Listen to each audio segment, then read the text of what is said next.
Hello and welcome to What Now with Anna and Eric. I'm Anna. I'm Eric. And once again, We're promise here. we're not We're cat. here. It's just us. Yeah. Lindsay's not with us again. Um, so, having said that, It's probably me. It's probably me. I think it was a pretty good week to give her a break. This was a hard week. This was a tough week. Did you feel that? Did you notice that we perfectly, all right, just to give people a summary of what we're reading this week, we read through basically the moments leading up to and the moment of Jesus's crucifixion and death, and then we stopped right there.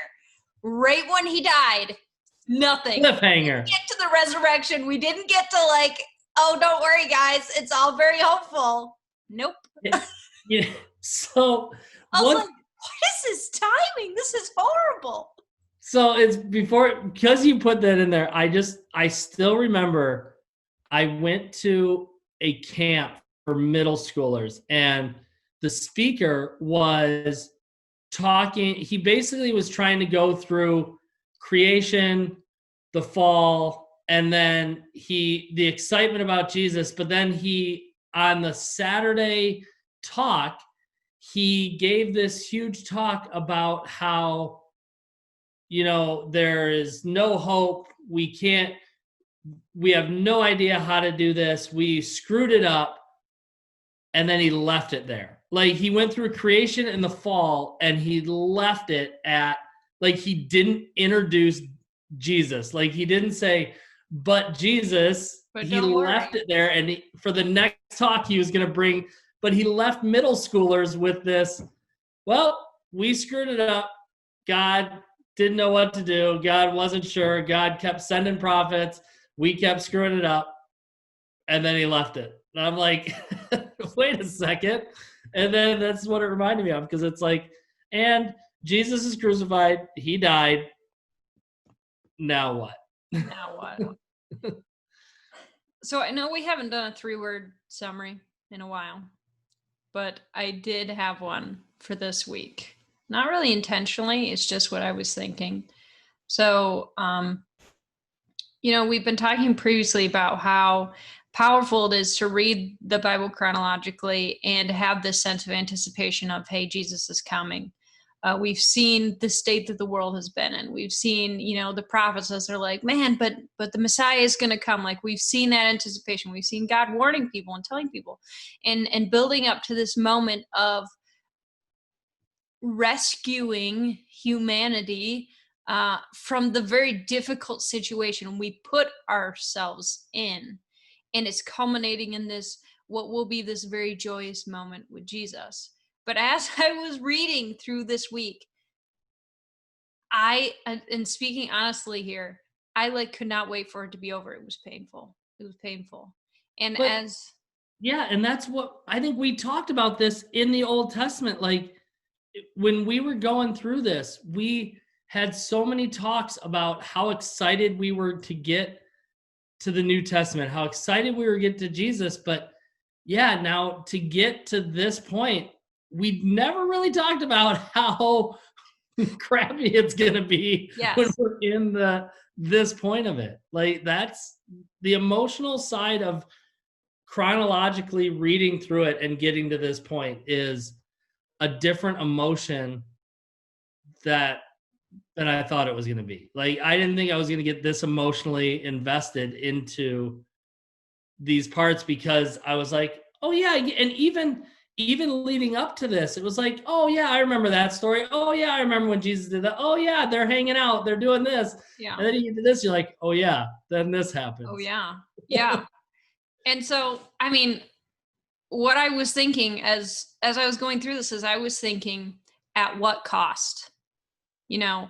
Like, we have this sense of building anticipation, and we need this. I mean, we're certainly not going to take it back. We need Jesus's sacrifice. But it was like, especially those moments, and you're talking about reading this chronologically, and let me tell you, reading Jesus's death chronologically, where you see the brutality over and over and over again, and you get all of the different aspects of it, Yeah. completely changes how you read this moment in his life, for sure, because you are seeing all of the small nuances of how horrific, and this is a very horrific moment, and Yeah. not just the brutality of it, but to look at it from the perspective of the people that were killing him were the people that had been waiting for him. Oh yeah. And they're sitting there, and even seeing, and again chronologically makes this even more apparent, seeing how clearly they knew that he was innocent. Like, they were ignoring it. There's the moment where Pilate says to him, he says, "I find nothing wrong with this man. What has he done?" Nobody answers the question. They Yeah. just say, "Crucify him, crucify him, crucify him." They were completely aware of how brutally horrific this moment was. And I think we as people, I mean, the sacrifice is important for sure. I mean, Jesus himself says you couldn't do this if God didn't give you the power to. But as Christians, we glorify the sacrifice and we ignore the murder when looking at this moment. And I think when I read it through this time, I was just very aware that this was a brutal murder. It was.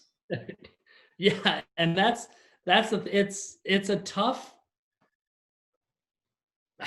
it is tough to really dive into it for that reason, the sheer brutality of it. And I just think that, because I really looked at, even going into this, and I think I had to go back to it a couple times during it, but reading John's, the chapters and the verses in John, where, because my real take on this is Jesus knows what's going to happen. Jesus knows what he's going to do. And you could look at it, and if we humanize Jesus, we could say, man, Jesus knows he's going to go through all of this. Jesus knows he's going to defeat death for us. So, what's the point of taking the time ahead of this to really invest in the people that might not get it, or might, but he takes so much time, and it's broken down in John's, the chapter we read in John's, of how much he spends just those last moments really teaching before he's betrayed, how much teaching he does and investing. I mean, I love right in John 13. I mean, he shows that servant leadership by washing the disciples' feet. But even before that, and I highlight this, and it was in 2 discussion groups that I was in this last week that had nothing to do with reading the Bible chronologically. It just came up, but it was John chapter 3, or chapter 13, verse 3. And it says, Jesus knew that the Father had put all things under his power, and that he had come from God and was returning to God. And so he got up from the meal. And he goes into this washing, but it's like Jesus's connection with understanding that God created, understanding that what his purpose was, and understanding where he was going for eternal life with God, like, to walk in that confidence. So to humanize Jesus in that way, like, how many times have we made decisions so confidently because of our faith, because we just know that, man, I believe that God created me. I know God has a purpose for me, and I'm in it, and I don't care what happens because I know where I'm going. And I think that speaks into and sets the tone for everything that we read that Jesus is going to go through, because he goes into it and through it with this belief and confidence and knowing of God. Like, I think that's so huge to set the table for the whole section that we read here. And so that's what I had to keep clinging on to, was he's going through all of this, but he's going through it because his heart, he knows the purpose. He knows the end result, and he knows that it's worth it. So I just think that kept giving me hope, and I had to keep kind of going back to that part of it. But yeah, I don't know. It's a lot. it is. Yeah. And to go along with what you're talking about, like he has some pretty intense teaching moments. He makes some of his, I think, more memorable statements during this section right before he's going to die. Like when he says, you know, I am the way, the truth, and life. No one comes to the Father except through me. That's a big one. Or he makes the statement of, this is my commandment. Love each other in the same way I have loved you. Another pretty big one, followed, of course, by there's no greater love than to lay down one's life for one's friends, which we see in pretty clear detail what that looks like. If the world hates you, remember that it hated me first. The world would love you as one of its own if you belong to it. But you are no longer part of the world. I chose you to come out of the world. And that's why it hates you. So there's just, I mean, even leading up to this moment, I had a bunch of what I would call Jesus one-liners of just like these very poignant points that he is leaving his disciples with. And it is made all the more powerful by what it is directly followed by. Well, and he knows it's about him, but it's not about him. Like he knows that they're going to have to pick this up and carry this on. And he knows the importance of that. He knows the weight of it. He knows that you put the God part in it, and he knows that they're going to scatter. He knows that it's not going to be easy. And he's just taking so much. But I just love, you look at John 17, once again, it's teaching up into this moment. And I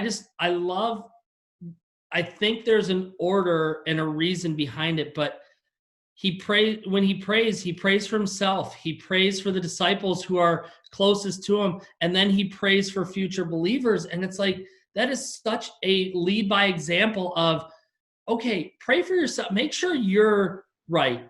And then those people around you that you have real direct influence on, pray for them. And then pray for people outside of that you might not even know. And like just that simple example of making sure that your heart is right or you're in the right place first. I think so many of us forget that, and we want to take care of others and all that. But even in this, he takes a second to go, all right, am I where I need to be? Am I right? Okay, now are my people right? Okay, now where's everybody? You know, it's like, it's just cool orders of things that really prepared me for what happened next.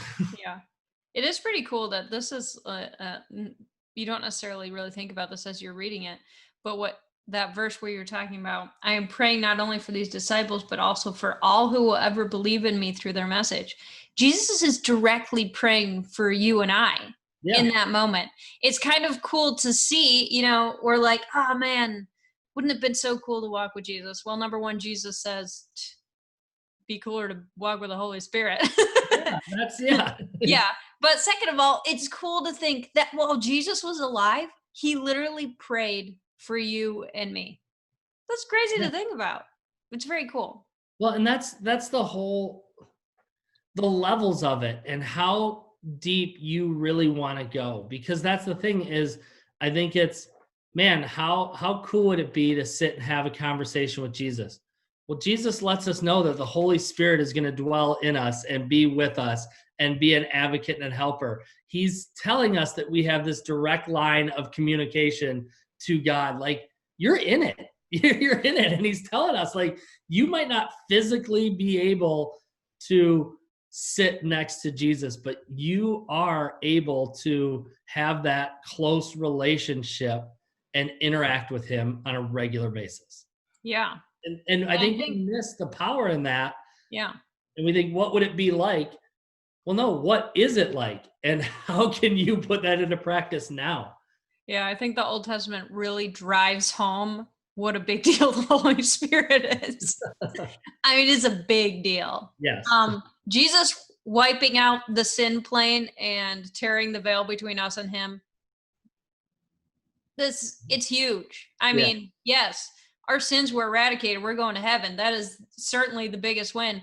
But to have the other win of that eradication has allowed us a direct link to God, which people literally had not experienced since Adam and Eve, unless you Yeah. were like Moses, but he was basically like overcome every time he was in the Lord's presence. Yeah.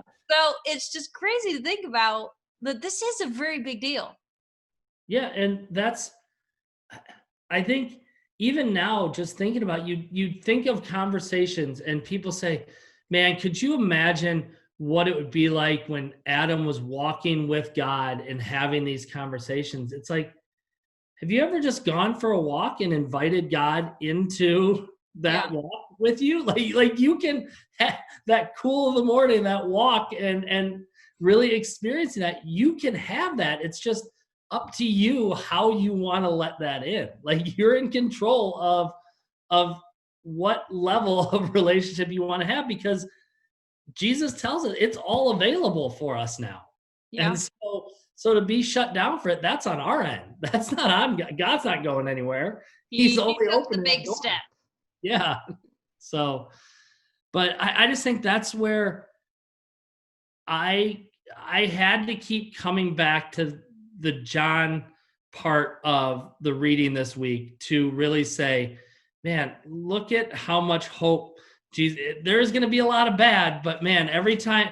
But look at what he promises. Look at what he's teaching. Look at what he's giving us before this happens. So every time that hurt kind of came in, and I mean, you even get to see Peter denying Jesus, and it's like that's such like for somebody to be that close, somebody willing to pull a sword and defend Jesus.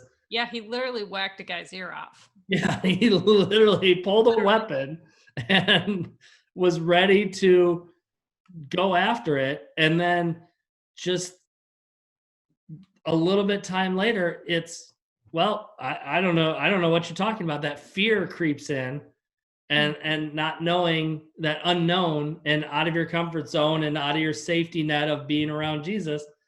It's like, nope, I don't. I'm gonna just try to blend in and not be noticed. And it's like, oh man.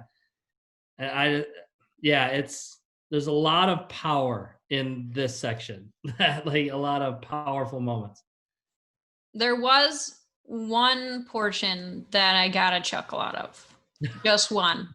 Just one. And of course, it involved our favorite, Judas. So this is it's in John 13, it's verse 22 to 29. And I sort of made a note under this section because I copy and paste it. And my note was the almost great sleuth. Because here's what happens. This is in John. So of course we're going to hear about the disciple who Jesus loved. So there's so many good comedic factors here. So Jesus just tells them all, hey, somebody's going to betray me. Starts out in verse 22. The disciples looked at each other, wondering whom he could mean. The disciple Jesus loved, John, was sitting next to Jesus at the table. Simon Peter motioned to him to ask, who's he talking about? There's like a side conversation going on.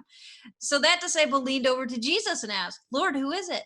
Jesus responded, it is the one to whom I give the bread I dip in the bowl. And when he had dipped it, he gave it to Judas, son of Simon Iscariot.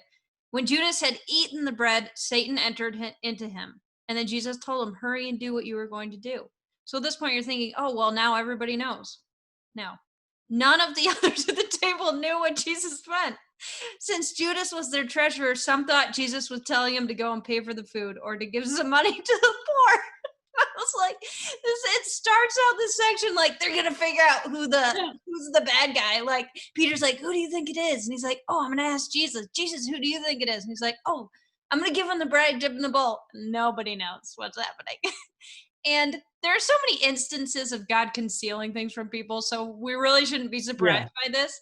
But it's so funny to read and be like, this was almost the greatest mystery solved in the history of the world, and it didn't happen.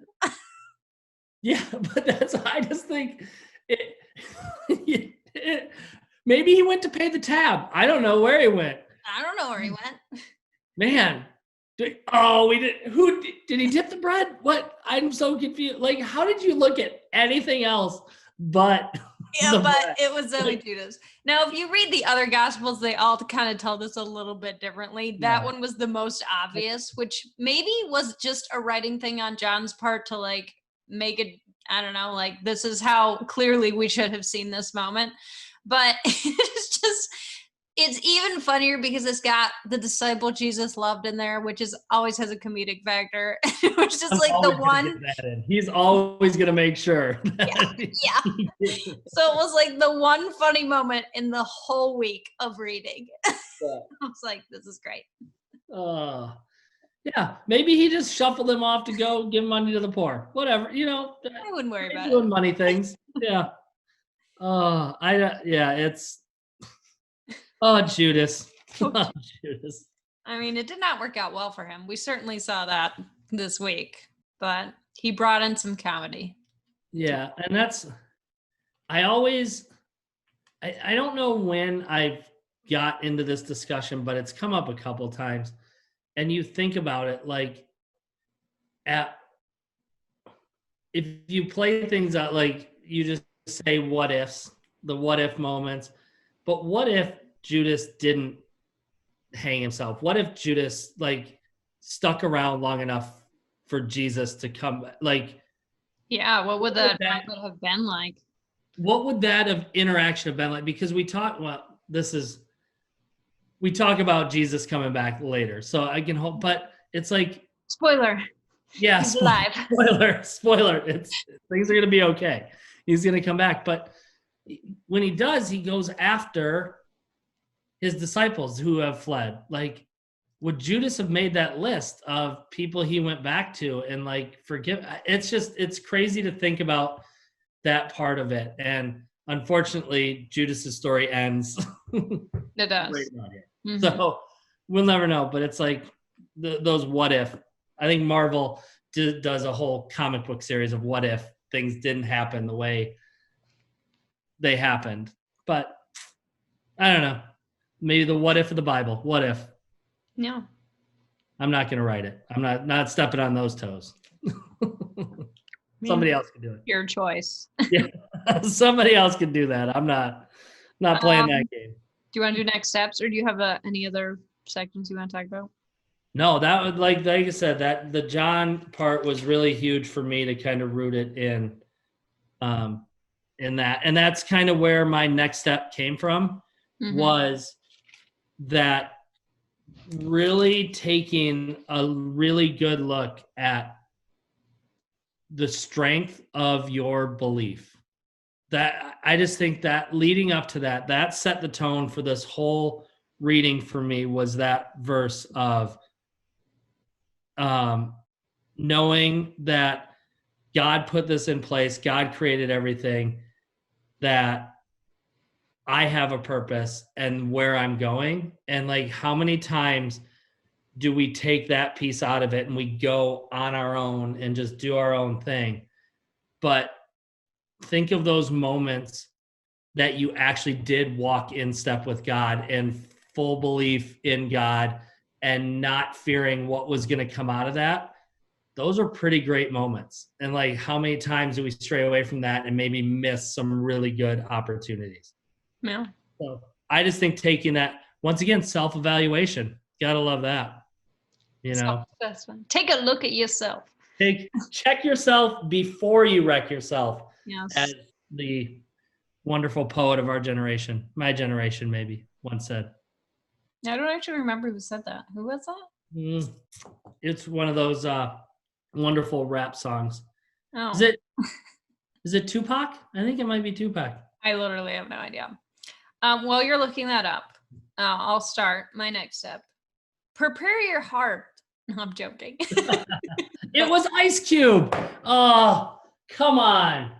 Come on. The wonderful poet of my generation, Ice Cube, once said, check yourself before you wreck yourself. There you go. There you go. There you go.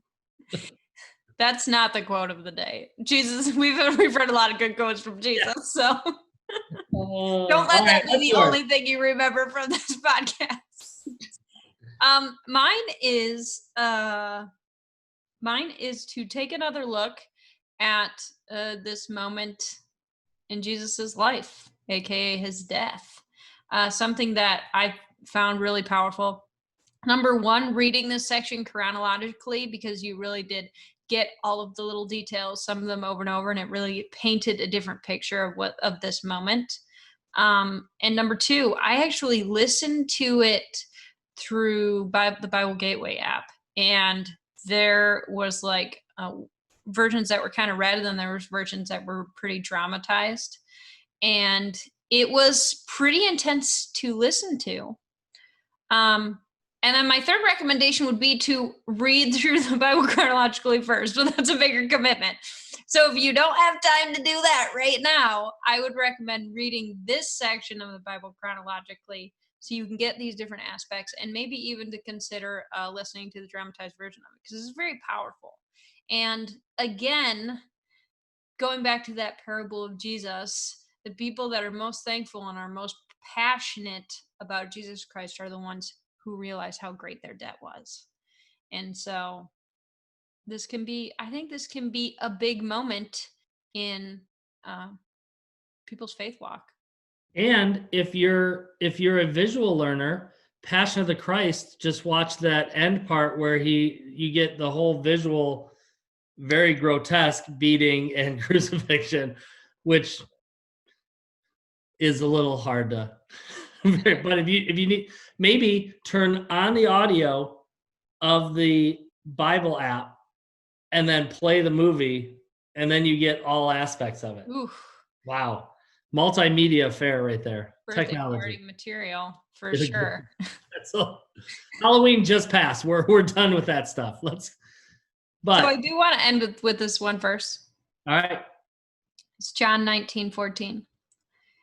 And it says, it was now about noon on the day of the preparation for the Passover, which we know was when God saved the people of Israel from the Egyptians, and death passed over them because of the sacrifice, the blood of the lamb. The timing on this is just very clear, let me just say. And Jesus is about to be sacrificed. His blood, the blood of the lamb, is about to save us from death. But it says, and Pilate said to the people, look, here is your king. And man, just that juxtaposition of people are about to celebrate the Passover, this big moment where God saved them, looking forward to the Messiah. And Pilate says to their faces, look, here is your king, but they do not recognize him, and instead they kill him. So it just goes back to, take a look at this moment. Again, I mean, especially if you've been a Christian for a long time, you've heard it over and over, you've read it over and over, and it can be desensitized to you, but this is a very powerful moment in history. So yeah. And once again, another what if, or another, I wish I knew more, Pilate's life after this. It does say he befriended Herod. I was like, what is this random tidbit of information in here? They became buddies after this moment. I guess if you're gonna what? Maybe because they were both like, those Jewish people were so dumb. Why did they kill the innocent guy? Yeah, I guess it created new, but yeah, it's just like, yeah, I don't know, but yeah, he actually was the smartest person in this story, besides actual Jesus followers, even some actual Jesus followers. He kept trying to save him, and if it were not for the fact that Jesus wanted it to happen, God could have just saved Jesus. Well, but that's the thing is, I think that speaks more into, when it's God's plan, nobody's getting in the way of God's plan. Yeah, nobody's getting in the way. It doesn't matter how much power you have over the situation, you're not getting in the way of God's plan. Yeah. So there you go. Pretty intense. Hey, next week. Yes, finally. Now we're getting. I could not believe, I realized halfway through we were going to end on the death of Jesus, and I was like, oh no, what is this timing? I don't know if I'll be able to take it if he leaves beginning of the year. It's not like this was planned. Yeah. If he leaves again, I don't know if I can take it. Yeah. I hope he doesn't leave again.